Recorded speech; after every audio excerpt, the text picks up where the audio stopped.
Comisión de Ciencias y Artes para el Diseño de la UAM Azcapotzalco presenta una conferencia magistral, un libro especializado, un paper en una revista internacional. ¡No! ¡Eso no es un paper! Buenos días. Hola, buen día. Estamos en un episodio más de la tercera temporada de los posgrados en diseño. Podcast de los posgrados de diseño. Esto no es un paper. Empezamos.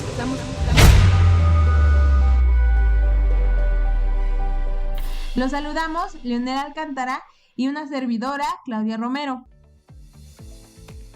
Buenos días. En este capítulo de la temporada 3 del podcast de los posgrados de diseño, buscaremos analizar las relaciones entre las ciudades, los estudios urbanos y el ordenamiento territorial, para tratar de entender la investigación, los instrumentos del derecho urbano y la realidad de las ciudades, cómo interactúan de manera coherente o, por otro lado, si existen tensiones entre esta diversidad de instrumentos.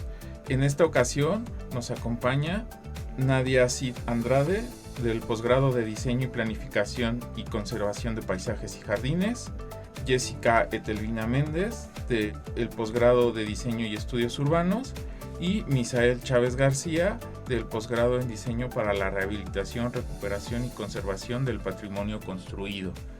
Hola, Claudia. Hola, Leonel, hola a todas y a nuestro ponente.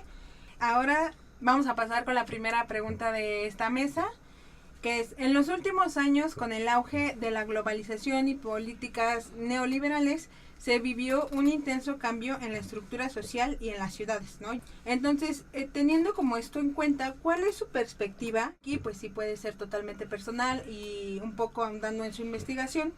¿Cuál es su perspectiva de estos cambios en la década de los 90 a la fecha? A lo mejor no les tocó todavía sentir como esto de los 90, pues sí, a lo mejor lo que ustedes han vivido en estos últimos años también, por ejemplo. ¿Cuáles han sido las características específicas de estos cambios en la región pues latinoamericana, pero pues también, ¿no?, en cada una de las regiones que ustedes estudian, en particular Oaxaca, Acapulco y Toluca? Entonces, no sé si alguien quiere empezar tomando la palabra. Misael, adelante. Pues mira, desde la perspectiva, en este caso, mi formación es de planificador territorial, en América Latina, a principios de los 90, en cuestión de urbanización, de crecimiento urbano sobre todo, tuvo un crecimiento exponencial muy, muy fuerte. Se equiparaba en ese momento a las ciudades de Europa Occidental, incluso superaba a las de Europa del Este. Entonces estamos hablando de un crecimiento anárquico, pero no es lo mismo un crecimiento que un desarrollo urbano, no estamos de acuerdo en esa premisa. Y este crecimiento, esta tasa de urbanización, tuvo muchos efectos en la cuestión de la aplicación de las políticas neoliberales. Estamos hablando de privatización, en cuestión de las ciudades en su forma física, en su forma urbana, más porosas, más dispersas, fragmentadas, con una periferia que estaba desbordándose o que termina de desbordarse a principios de los 2000, y entonces cuando ya conectamos esa parte de los 90 con inicios de los 2000, estamos hablando ya de las megalópolis. Entonces estos efectos de las políticas neoliberales sí tienen o han tenido una repercusión muy fuerte, sobre todo en los últimos, no sé, del 2000 hasta, creo que hasta ahorita se sienten sus efectos. Como vuelvo a repetir, la privatización, apropiación cultural, muchos problemas que se están exacerbando y otros que desde el 2006 en diferentes ciudades del país, pues ahora sí que el tema es la violencia, y eso es lo que más se ha preocupado últimamente a la administración pública. Entonces ese sería como parte de lo que podría comentar de cómo ha ido cambiando desde los 90 hasta principios de los 2000. Muchas gracias, Misael. ¿Alguien más quisiera complementar? Bueno, yo diría desde mi perspectiva que desde los años 90 pues sí se ha visto esa aceleración en la transformación de ciudades, donde ahora pasan a ser esos elementos de competencia, pero ya económica de manera global. El urbanismo neoliberal, como dices, prioriza la eficiencia del mercado y entonces empieza a generar esa desigualdad social, ¿no? Es como que el pionero ahí, ¿no?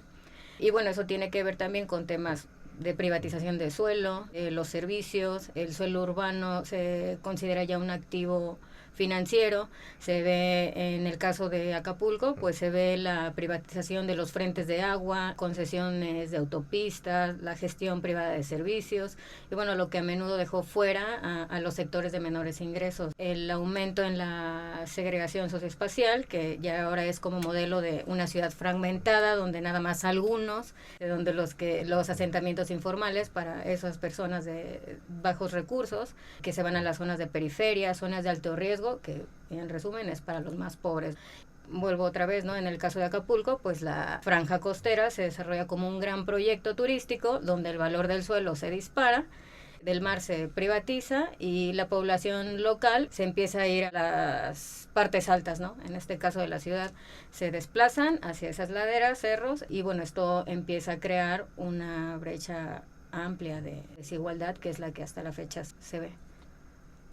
Así, bueno, en el caso de la ciudad de Toluca, como sabemos, es una ciudad industrial. Para la década de los 90, las decisiones que se tomaron en la década de los 70 fueron las que moldearon la ciudad a lo que es hoy en día.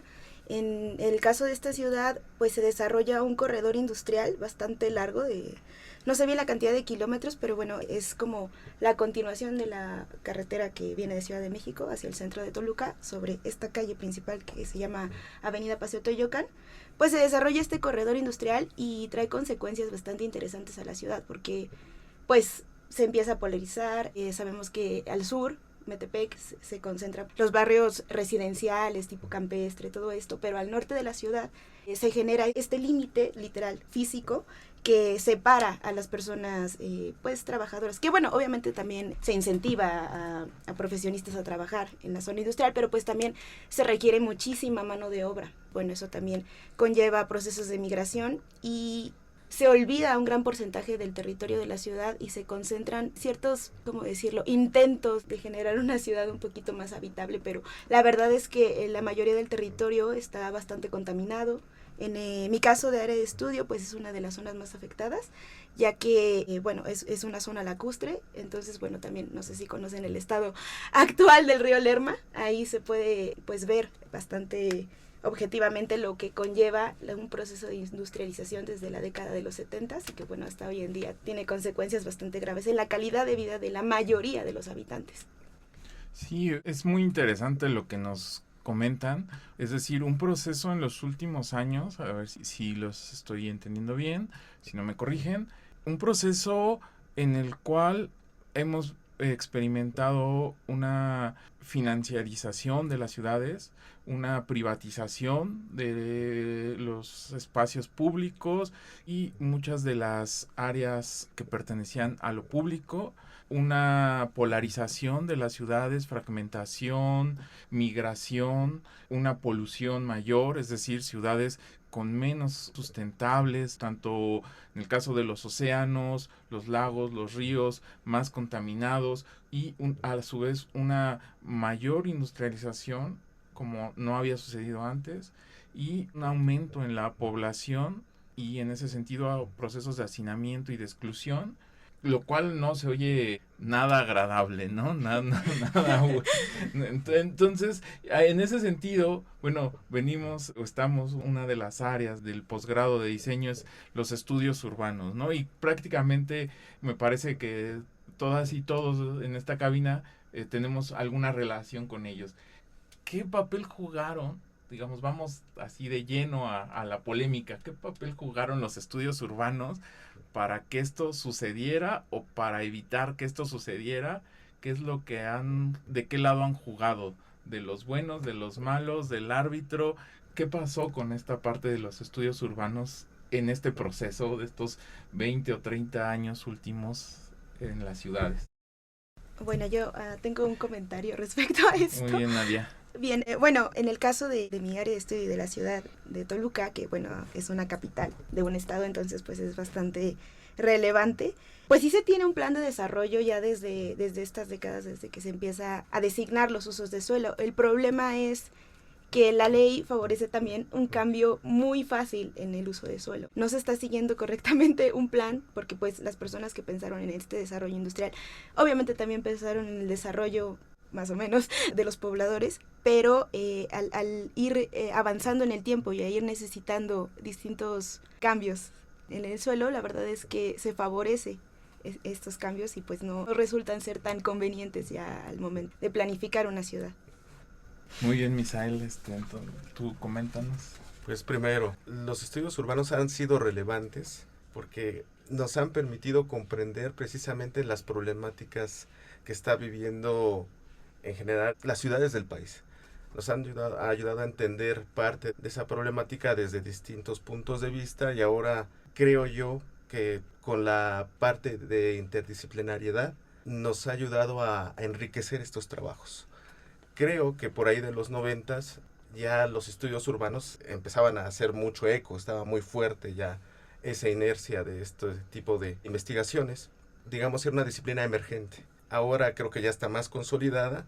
Creo que, al menos aquí en el posgrado, las distintas visiones son muy enriquecedoras. Desde la parte cultural, desde la parte urbanística, desde la parte del paisaje, ha contribuido bastante. En mi caso, creo, mi investigación se basa en la cartografía histórica. Y muchos me han preguntado, oye, ¿pero qué tiene que ver ahora con los problemas contemporáneos de la ciudad, en este caso de Oaxaca? Bueno, es que si no entendemos esos códigos de las ciudades mediante esta lectura de la cartografía antigua, trasladar esa información y enriquecerlo para precisamente abordar los problemas actuales, creo que desde mi punto de vista estaríamos un poquito perdidos. Si no entendemos esta parte de la identidad, en el caso de Oaxaca, no comprenderíamos cuánto afecta el crecimiento urbano a barrios como Jaratlaco o Xochimilco, que son barrios con una tradición muy importante. Y aparte están enfrentando otro tipo de problemáticas, la misma gentrificación y turistificación, que son dos problemas distintos, pero que están afectando a Oaxaca.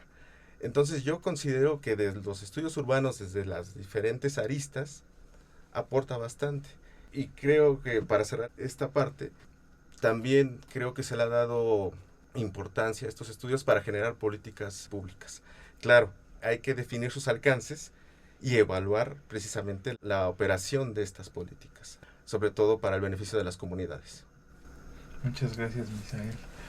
Jessica. Pues bueno, yo diría que el urbanismo ha evolucionado y tal vez antes era una cuestión solo de resolver un problema y ahorita que tiene que ver con diseño y expansión física en este caso, ¿no? Pero bueno, entra también esta parte donde ahora ya se integra el cuestionar, el analizar qué es lo que está pasando, qué es lo que debemos, qué es lo propio que se debe de hacer para evitar qué impactos pueden existir si no se hace un análisis de manera más minuciosa, no sé. Y bueno, regresando un poco a que frente a esos mismos cambios neoliberales, pues los estudios urbanos adoptan un rol mucho más crítico y multidisciplinario en este sentido. Ya no es nada más de no solo, como lo decía, no solo diseñar, va más allá de lo que se pretende de manera inicial. A mí me gustaría retomar justamente este elemento que colocas o esta relación que colocas, Jessica, en cuanto a los estudios urbanos, la planeación y las políticas neoliberales. O sea, es decir, ¿es posible hacer estudios urbanos neutros o esos van encaminados a que, por ejemplo, si están en la etapa del estado de bienestar, pues iban enfocadas o tenían como objetivos éticos los mismos del estado de bienestar, y ahora durante el periodo neoliberal pues también tomaron como propios los estudios urbanos estos intereses éticos que en realidad estaban enfocados a una apropiación y un enriquecimiento de algunos grupos, además de la extracción cultural, identitaria, de recursos naturales. ¿Los estudios urbanos realmente generaron contrapesos o se sumaron a esa parte neoliberal? Creo que ahí diste en un punto clave, ¿no?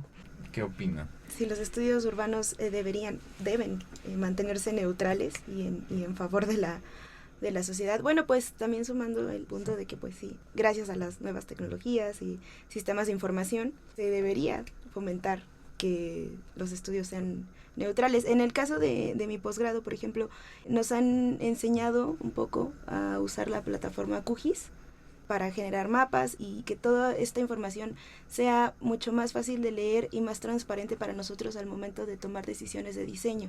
Muchas veces sí se ven un poco influenciadas por el qué funcionará de aquí a lo mejor a 10 años, a 5 años, porque pues esos son los procesos rápidos que estamos viviendo y en este caso pues la turistificación, por ejemplo, son proyectos que al momento de tú presentarlos ante las autoridades, pues los ves a lo mejor como un proyecto de inversión en el que quieran ellos, pues sí, bajar recursos para... Al final de cuentas, pues uno trata de diseñar en pro de la sociedad y de una equidad. Pero al momento de tú presentar un proyecto, siempre va a estar la parte económica detrás, van a estar factores que al final moldean este diseño o las propuestas de diseño. Pero pues nuestro deber como universidad, como investigadores, como planificadores o elaboradores de diseño de mapas, pues es tratar de tener una mirada horizontal, en donde la mayor parte de las partes sean favorecidas, diseños inclusivos, todo esto. Bueno, para complementar esta última parte, yo creo que es como decía el maestro Roberto Eibenschutz de la UAM Xochimilco, en paz descanse, la planeación es la suma de voluntades. Desde ese punto de vista, conciliar estas voluntades ha sido muy fuerte, sobre todo en la Ciudad de México. Por eso bastantes organizaciones sociales han permanecido, otras han pues desaparecido. Y respecto a esto que dice, si estamos o los estudios pueden estar del lado de los buenos o malos, híjole, yo creo que todo investigador debe tener un punto de vista neutral. Pero si vemos una problemática que está afectando a la comunidad y desde universidad pública nosotros nos debemos a la comunidad, creo que es ahí donde tenemos que enfocarnos. Entonces posiblemente si hay de repente una orientación, sobre todo yo creo que desde nuestra profesión, de resolver un problema en específico. Y claro, desde la época neoliberal, bueno, de hecho no ha terminado como tal, pero sí ha habido pues investigaciones que apoyan estas medidas y lo vemos desde que inició este proyecto de Milton Friedman. Desde ahí él tiene una orientación ideológica que llevaba a una nación ideal, pero para ciertos grupos hegemónicos. Ok, pues justamente siguiendo con esta idea, la ética, las instituciones y cuáles son los proyectos ideales. En el caso de la academia se habla de los currículums ocultos, es decir, un currículum oculto es eso que se quiere que el alumno llegue a hacer, pero que no está escrito en las hojas, no está escrito en los planes de estudio. De igual manera, pues las instituciones, justamente lo que estamos viendo es que tanto las instituciones públicas, académicas, las privadas, por supuesto, hay también estos elementos. Entonces, en ese sentido me gustaría preguntar, actualmente, algo que en la planeación aparece en todos lados, son los ODS, es decir, los Objetivos de Desarrollo Sostenible de la ONU, los cuales, bueno, consideran que la realización de ellos por parte de todas las naciones, esa es la propuesta, la postura de la ONU, conlleva a una sociedad más equitativa, más justa, con mayor resiliencia y más sustentable. A mí me gustaría saber cuál es su opinión acerca de la Agenda 2030 y cuál es la situación de México, cuál es cuál es el lugar que ocupa México y si tiene la capacidad de cumplirla, eso en un primer momento. ¿Cuál es su postura respecto a estos dos temas? Obviamente yo apoyo estos ambiciosos planes de desarrollo para todo el mundo. Sin embargo, pues sabemos que cada nación tiene sus propios límites, sus propias fronteras, incluso geográficas. Actualmente pues dependemos a veces naciones unas de otras. En el caso de México depende económicamente bastante fuerte de Estados Unidos en algunos puntos, bueno, sobre todo en el económico y en el alimenticio también. Hay ahí un intercambio bastante interesante que ahora está en debate.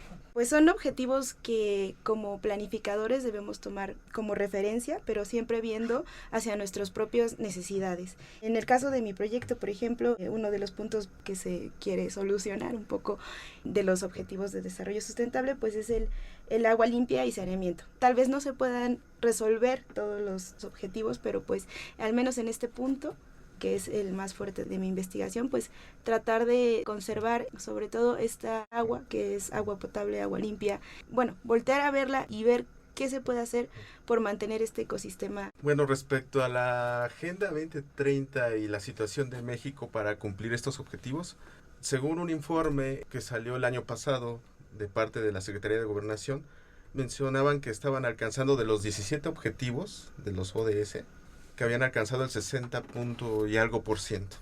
Claro, ese es un informe. Como repito, hay que evaluarlo, hay que ver cuáles han sido los alcances en materia de estos objetivos, pero creo yo que la situación de México es complicada. Primero, por su relación con el país vecino. No permite un desarrollo integral y equitativo. Y es que este tipo de agendas, este tipo de documentos que se generan por medio de organizaciones mundiales, luego no responden realmente como a las necesidades específicas de cada país, de cada región. Me parece que luego estos documentos se elaboran porque, claro, estamos con un país como Francia, Estados Unidos, Inglaterra, y te dicen a un país que podría considerarse tercermundista, oye, sí, desarróllate, pero no te desarrolles tanto.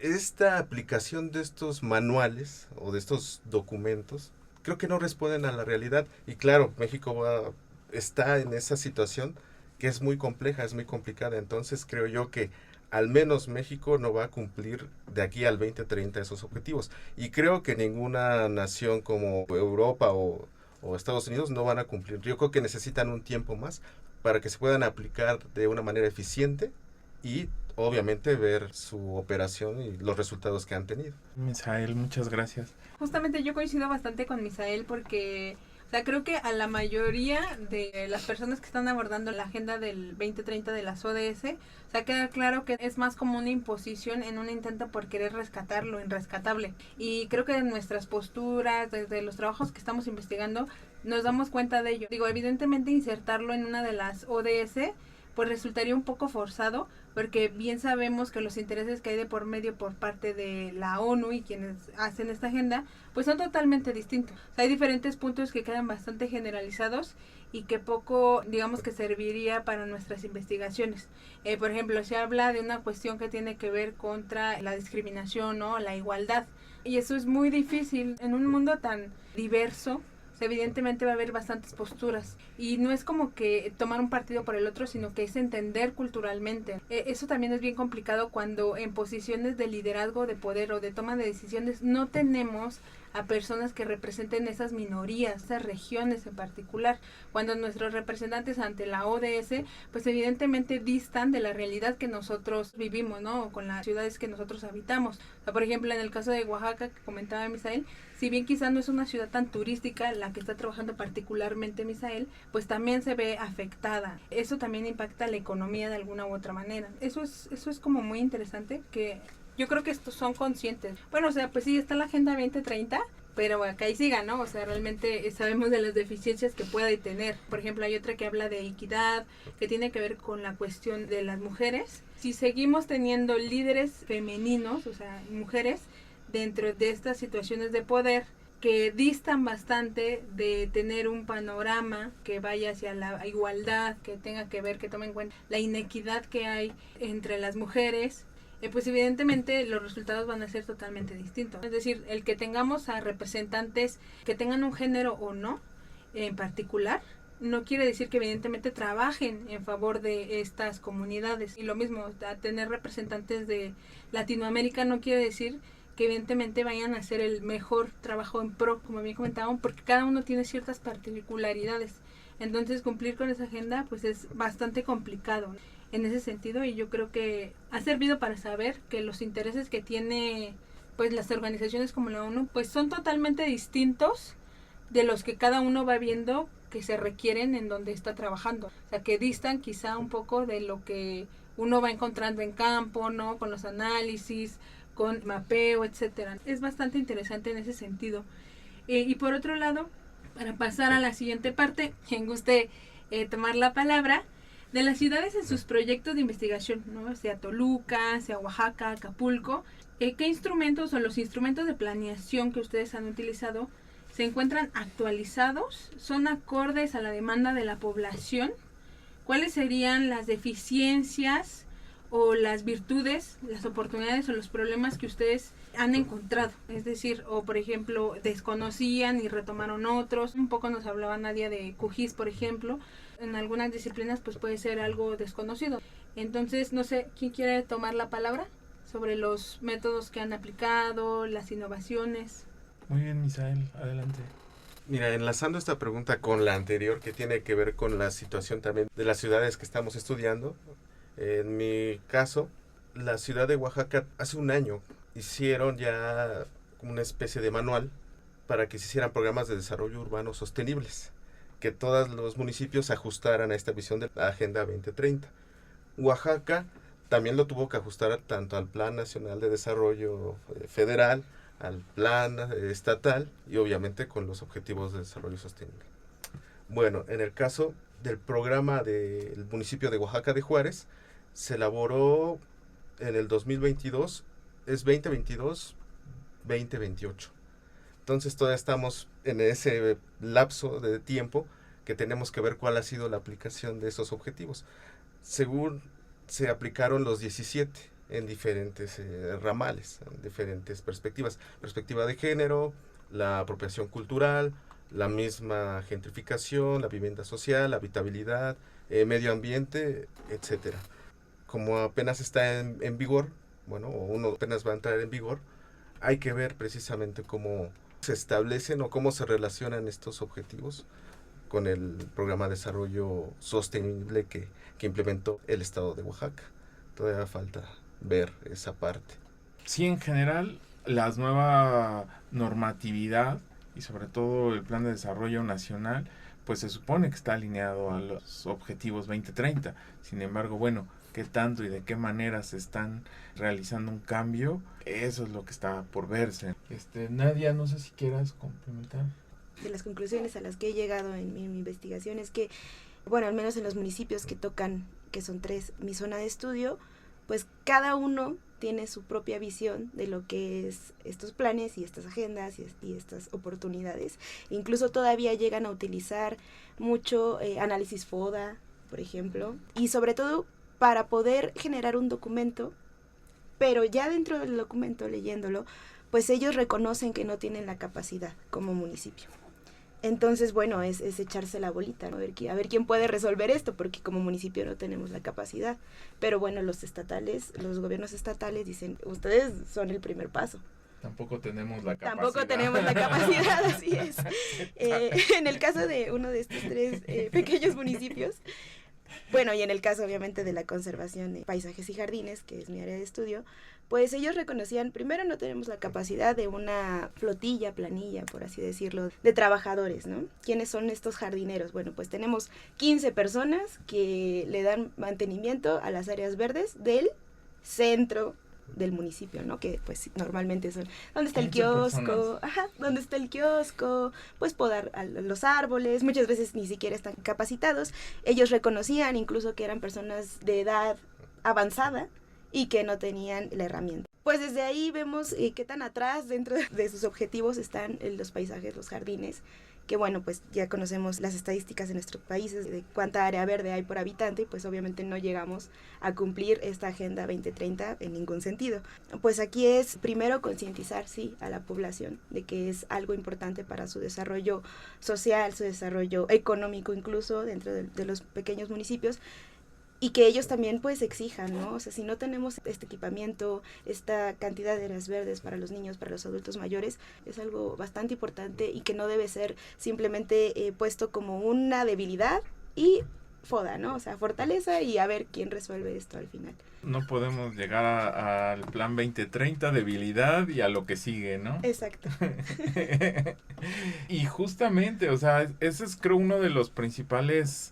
Lo han tocado como uno de los principales cuestionamientos que se le ha hecho a la ONU en cuanto a, por un lado, no considerar las características culturales, pero también las capacidades técnicas de la diversidad de regiones. Por el otro lado, los documentos se han vuelto de repente para algunas zonas pues un ideal al cual no se puede acceder. Creo que en ese sentido lo que me viene a la mente es el tema de la participación es decir, la participación ciudadana, porque queda claro que a nivel internacional organismos como la ONU generan una serie de estándares a los cuales no se les pregunta a las poblaciones locales, y como mencionaban hace rato Nadia, Misael, no se les pregunta ni a los del primer mundo y mucho menos al tercer mundo. ¿Qué pasa en ese sentido con la participación en la planeación urbana? ¿Cómo sería deseable su implementación? ¿Cuáles son sus beneficios? ¿Qué beneficio podría aportar? Y si es posible implementarla o también es un ideal. Misael. Cuando se desarrollan este tipo de instrumentos, un programa, un plan de desarrollo urbano o uno de ordenamiento territorial, actualmente todas las dependencias están supuestamente ajustadas a la participación de la comunidad. En el caso de Oaxaca, cuando se realizó el programa de ordenamiento metropolitano, de la ciudad de Oaxaca, en la Facultad de Urbanismo de la UAPJO, se hicieron bastantes talleres, se hicieron algunas participaciones de expertos como de la comunidad, y supuestamente todas esas opiniones, todas esas reflexiones se verían reflejados en la construcción de este programa. Creo que sí hay una participación de diferentes sectores, de diferentes agentes sociales, pero igual falta ver qué tanto de esa participación está realmente en ese documento. Falta, y creo que lo he repetido en varias de las preguntas que nos han realizado el día de hoy, cómo se aplica y ver los resultados. Y también considero que hay algo muy importante. Desde la participación ciudadana, y más que estamos hablando de supuestamente una democracia, la gente tiene que estar muy al pendiente de la aplicación de las políticas públicas, porque va a ser su herramienta en una primera instancia para hacer valer sus derechos. Claro, si ya no pasamos de esa etapa a otra, entonces ya tendríamos que hablar de un urbanismo táctico, de la perspectiva de la lucha social, asociaciones civiles, etcétera. Por lo menos se ha respetado la participación de la gente, pero falta ver de esa participación si realmente se tomó en cuenta esa información que es valiosa. ¿A qué te refieres con un urbanismo táctico? Cuéntanos un poquito, y justamente para que nuestro auditorio sea más amplia la idea que tiene respecto al urbanismo táctico. Sí, es básicamente intervenir, en este caso las calles. ¿En qué sentido? Apropiarnos del espacio público, ¿no? O sea, sencillamente sería eso. ¿Y cómo lo vemos? ¿O cómo lo veríamos? Con manifestaciones artísticas, culturales, incluso el mismo descontento de la población. Yo creo que esa es parte de lo que denominaría el urbanismo, o parte del urbanismo táctico. Sí, totalmente de acuerdo. Yo creo que en algunos, dependiendo como las políticas públicas y demás, cómo se han ido moviendo, en algunos casos los tianguis llegarían a ser, ¿no? También porque en algún momento, se comenta que se van a mover del lugar porque ya no pueden colocarse sobre cierta vía y la gente se rehúsa y dice que no, y por diferentes razones. Yo también creo que sí se ha tomado en cuenta la participación ciudadana. Sin embargo, como bien comentas, a veces parece que es más una simulación, porque cuánto de lo que se recaba, ¿no? De lo que la gente busca o se interesa, pues al final de cuentas sí tiene una aplicación, o no simplemente fue el censo, supongamos, una encuesta, y ya, ¿no? La toma de la opinión. Y en ese sentido, también me gustaría saber qué tanto se ha involucrado la población en Acapulco, por ejemplo. No sé si nos puede comentar algo Jessica al respecto, o qué sabe, porque comparten ciertas similitudes con Oaxaca, ¿no? En el sentido de que son ciudades, lo que se consideraría provincia, y que ha tenido como bastante turismo alrededor de la ciudad, de estas localidades, a diferencia de Toluca, que si bien sí es un tanto turística, pero se ha convertido más en urbe, que se ve por toda esta parte de las zonas de oficina, de traslado y demás. No sé qué nos pueden comentar al respecto. En relación a Acapulco, lo veo a través de la manifestación. Simplemente, surgió lo de Otis. Vinieron a salir a la luz muchas deficiencias de forma general en la ciudad, y los afectados es a todo lo que dan, ¿no? Ahí manifestándose.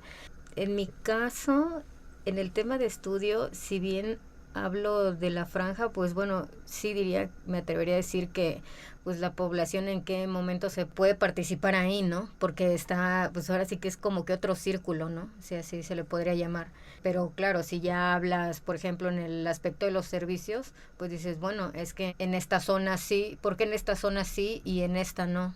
por qué se raciona aquí y acá no. Es como que, al menos en Acapulco, lo que más podría decir que se da en cuestión de servicios, pues sí, la gente se empieza a manifestar, no hay luz, el sistema de aguas es ultra deficiente, a cuentagotas, cada tercer día, cada semana. Creo que es donde más se puede ver ese tipo de manifestación. Ese es como que la parte.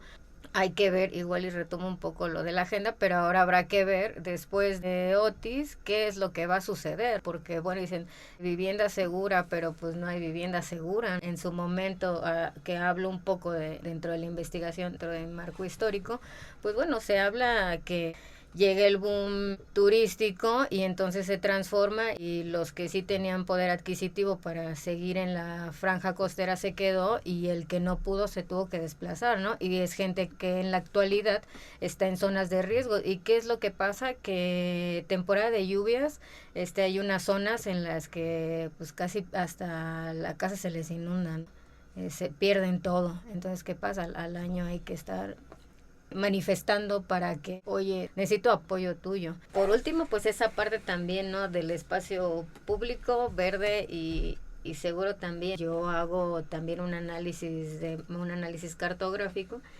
En Acapulco pasa es que el espacio público de calidad se centra nada más en la franja costera, pero pues en la parte alta todo viene a ser deficiente, y el acceso al mar, como ya lo mencioné anterior, pues también se privatiza, y entonces toda esa zona de estudio que se le llama la zona dorada se ve afectada y termina también por carecer de algunas otras partes, de parques, plazas y demás. Que hay Creo un que tema...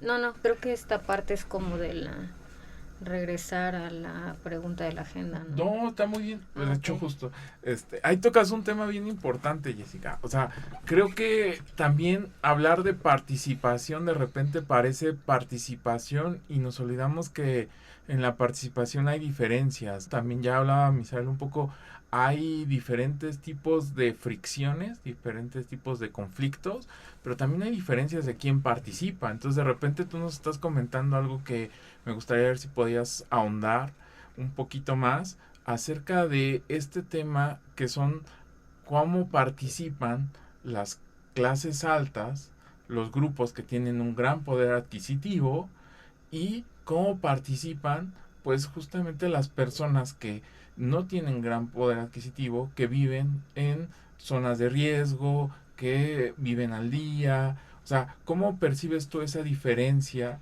¿Hay esa diferencia en Acapulco o no la hay? Creo que sí. Siento que el contraste está en que esa población de alto poder adquisitivo no se involucra y no opina, no es la que sale por, no sé, en el caso de Otis que daban el apoyo, pues es gente que no sale, y eso también tiene que ver, parte como más importante del puerto, casi no son personas locales, es gente que te puedo decir que viven en las zonas residenciales y que se destruyó y después ellos resolvieron por su cuenta. Y la otra parte, buscando despensas, como lo decía, ¿no? Se manifiestan, se concentran en ciertas dependencias, buscando respuestas, se les ignora, se les atiende en algunas cosas que se consideran relevantes. Bueno, tal vez también me atrevería a decir que de repente hasta los mismos eventos culturales son una prueba de, pues con esto los despis y que sigan las cosas igual. O sea, se ven muchos eventos y tú ves hasta en las redes sociales la gente, ese se ha vuelto un medio para poderse pronunciar. Hay un evento cultural y a ver cuándo me mandas el agua, a ver cuándo arreglas esto. Entonces dices, bueno, eso habla de que en realidad no se está resolviendo nada, pero por otra parte está que tú ves las noticias, ya hay más seguridad, pues ¿en dónde? En la franja costera, y dices, bueno, ¿y la otra parte qué? Entonces se sigue viendo todavía esa brecha, pero es así como la gente se manifiesta. No sé si aclare tú. Sí, o sea, justamente el también hablar, y yo creo que es importante abrir este tema que comentas, que es la diferencia de las ciudades, cómo se planean de forma distinta, cómo los servicios y las instituciones funcionan de forma diferente con una parte de la ciudad. Por ejemplo, en el caso de la Ciudad de México, la zona oriente contrario o que se contrapone a la zona poniente, ¿no? La zona oriente, una zona con muchas carencias, con muchas necesidades, con muchos déficits en todos sentidos, y por otro lado la parte poniente, y específicamente la zona de Santa Fe, que pues todo lo contrario. Que es importante también, me parece, que en los estudios, como lo comentaba Misael, vayan apareciendo estas diferencias, porque de repente es, ok, se hizo participación o hay más seguridad, y es cierto, hay más seguridad, pero solo para una zona. Entonces, en ese sentido, creo que nos abres una perspectiva en que justamente también los análisis, también las políticas públicas, también los instrumentos de planeación tienen que especificar, sino más seguridad para quién, en dónde, cómo, a través de qué, y lo mismo con el resto de políticas. Claro, o sea, digo, me parece que es algo muy, muy esclarecedor. Bueno, yo quiero hacer notar un pequeño gran problema que tenemos en la ciudad de Toluca, y es el transporte público. Pues no es público, porque está concesionado. Es un gran rezago social, económico para las familias mexiquenses. En ciudades más con menor cantidad de habitantes, incluso ya tienen sus propios metrobuses, la ciudad de León, la ciudad de Querétaro. Bueno, ahí está más o menos la cantidad de habitantes similar. Pero bueno, ellos ya tienen un sistema de pago automatizado, por ejemplo, que es algo, estamos en 2025, pues tendría que estar pues ya aplicando para la mayor cantidad de transporte público, ¿no? ¿Cómo es posible que sigas pagando con tu monedita y entonces pues no hay un conteo real? Ahí es donde se pierde esa información. ¿Cuántos pasajeros están subiendo? ¿Cuántos? ¿En qué puntos? ¿En qué rutas? ¿Cómo son las rutas? ¿Se mapean las rutas? ¿Tiene GPS las unidades, por ejemplo? Y ahí entra también el tema de seguridad. Es ahí donde se pierde este tipo de datos que son tan importantes para la toma de decisiones y la planeación de un verdadero transporte público. La información es privada, o sea, los que tienen los datos son las concesionarias. Entonces, bueno, ahí es donde hay un gran hoyo negro. Está la parte de las empresas privadas que ofrecen el transporte, las personas que se manifiestan o no se manifiestan porque desconocen su derecho a la movilidad, su derecho a la ciudad, se manifiestan unos pocos, no son escuchados. Quien toma la decisión pues tendría que ser la población junto con el gobierno, ¿no? Ese es un tema un poco oscuro, un poco denso y tiene que ver mucho con eso, con la desinformación. Pues al final de cuentas esos datos no son públicos, entonces no podemos tomar decisiones acerca de esto. Claro, la importancia que toman también los estudios urbanos en las universidades públicas. Todo lo que generamos en la universidad, en la UAM, pues quedan siendo datos públicos que pueden ser ocupados y pueden ser conocidos por cualquier persona. Entonces, también este proceso de privatización y extracción neoliberal, pues ha sido también parte de los estudios. En ese sentido, pues la socialización y que sean datos públicos, investigaciones públicas, es algo bien relevante que a veces no lo consideramos ni siquiera en el momento de generar estas concesiones, ya sea en el transporte, ya sea en el espacio público, ¿no? Por ejemplo, en los museos, que también hay algunos concesionados, o sea, todas estas entidades público-privadas, donde a veces no solo es el espacio, no solo es la actividad, sino inclusive los datos, los que se están privatizando, ¿no? Sí, es un tema, como comentas, de varios que justo hemos ido tocando y que pues al parecer nos van a dar para muchas otras tesis, muchas ICRs, en las cuales pues hay que seguir buscando este tema de la equidad, de la justicia, de unas ciudades que sean para todas y para todos y que haya cada vez más derechos también para todos. En ese sentido, queríamos hacerles una última pregunta, que es, ¿podrían decirnos una ciudad y una o dos políticas públicas o buenos manejos que se han hecho en esa ciudad, de las que ustedes conozcan, que crean que deben de ser consideradas en las ciudades mexicanas? Yo pondría dos casos muy, muy concretos. La experiencia de la ciudad de Curitiba en cuestión de movilidad. Me parece que es la parte pionera y creo que todavía falta que en las ciudades de México ajusten bien ese tipo de programas de implementación de ese tipo de proyectos de movilidad. Y yo pondría también el caso del Centro Histórico de Bolonia. ¿Por qué?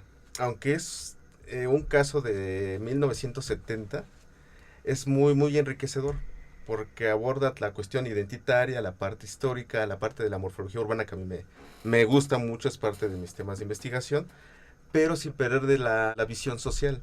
¿En qué sentido? Ellos se enfocaron en que la ciudadanía, la población, no saliera del centro histórico de Bolonia. O sea, la población originaria ahí quedó. Y aparte incentivaron precisamente esta vivienda social en Bolonia. Entonces, aunque ya es un plan o un ejemplo ya un poco antaño, pero sigue siendo interesante porque puede ser muy relevante, sobre todo en temas de conservación urbana, que también es un tema que a mí me interesa mucho. Entonces, esos serían los ejemplos concretos que yo aportaría. Me encanta ese ejemplo porque además va en contra de esta idea de que todo lo nuevo es mejor. Hay cosas que si estudiamos de la historia nos damos cuenta que es necesario retomar y que no lo hicimos en su momento. Claro, hacer esta retrospectiva. Bueno, yo tomaría a Medellín, que en lugar de invertir en las zonas ricas, fue en las de bajos recursos, en las zonas más pobres y peligrosas. Pues bueno, ya ellos contribuyeron al Metrocable, que de alguna forma pues ayudó a que todos esos habitantes tuvieran el acceso digno pues a la ciudad, ¿no? Como tal. Bueno, yo tomaría como ejemplo, no en la totalidad de la ciudad, pero en una parte muy específica de Barcelona, que es donde se encuentra Parkwell. Ellos tomaron en cuenta la opinión de los vecinos para restaurar este parque, que tuviera un acceso limitado de turistas, porque pues la verdad es que como turistas a veces sí contribuimos al daño cuando saturamos un lugar. Entonces ellos tienen medidas muy claras para conservar este parque, tienen la participación ciudadana, tienen pasos peatonales que son específicamente para los vecinos alrededor y que ellos puedan transitar libremente, obviamente pues sin costo, porque pues ellos son los que habitan ese espacio. Y además tienen muchísimos talleres para niños, tienen sus biólogos, tienen sus botánicos, tienen suficiente atención en un espacio, en un área que yo creo que si nos concentramos en espacios que son cierta cantidad de kilómetros y tenemos esta, ¿cómo se dice?, acupuntura urbana, pues se va expandiendo, ¿no? A veces no se puede generalizar una ciudad. Y en el caso pues de Barcelona, que tiene sus problemas, sobre todo con los turistas, pues siento que esta zona realmente la tienen muy bien conservada y pues es de admirar, además de que tienen sus manuales de manejo muy desarrollados específicamente para esta zona. ¿Cómo retomamos la ciudad para los habitantes? Sí. Pues muchas gracias por estar en este episodio. No, pues igual, nuevamente, gracias. No sé si nos quieran compartir algún medio de contacto, red social donde podamos seguir algo de su trabajo o lo que quieran compartir. Adelante, este es el espacio. El correo institucional. Se vale también. El correo institucional estará en la zona de descripción. En la zona de la descripción. Sí. Pues gracias a ustedes por la invitación. No, Muchas para gracias. nada. Es un gusto poder escucharlos y tener todas estas perspectivas desde diferentes lugares que distan de la metrópoli, ¿no? Entonces es muy enriquecedor. Pues nada, eso sería todo.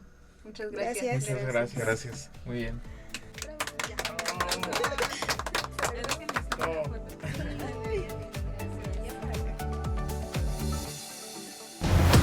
La División de Ciencias y Artes para el Diseño de la UAM Azcapotzalco presentó una conferencia magistral, un libro especializado, un paper en una revista internacional. ¡No!